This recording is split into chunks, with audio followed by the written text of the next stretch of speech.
For 10 long years, I gave my heart, my time, my loyalty, and some might say my youth, to a man who promised me forever.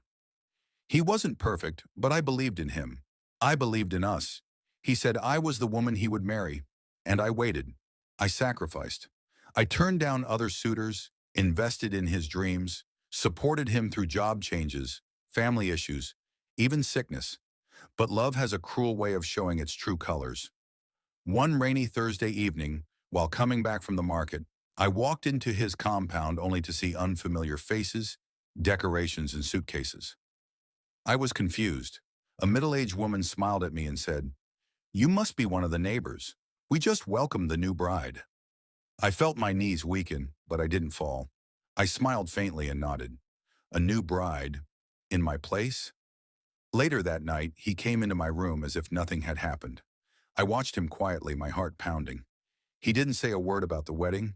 He didn't explain why another woman now occupied the house I once called ours. He behaved like it was normal, like I was invisible. And I pretended. I swallowed my tears and said nothing. I smiled at her. I helped her find where the gas cylinder was kept. I even told her which local market had the cheapest onions. She thanked me, called me sister, and even shared her wedding pictures with me one afternoon while we peeled yam together in the kitchen. She was beautiful, young, innocent, and she had no idea who I was.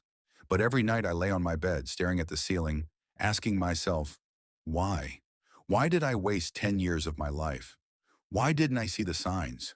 Or did I, and I just chose to stay blind one day? I overheard him yelling at her.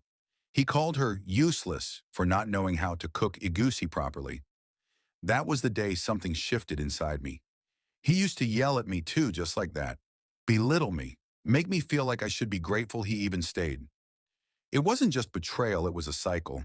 I started seeing myself in her, and suddenly I wasn't angry at her anymore. I pitied her.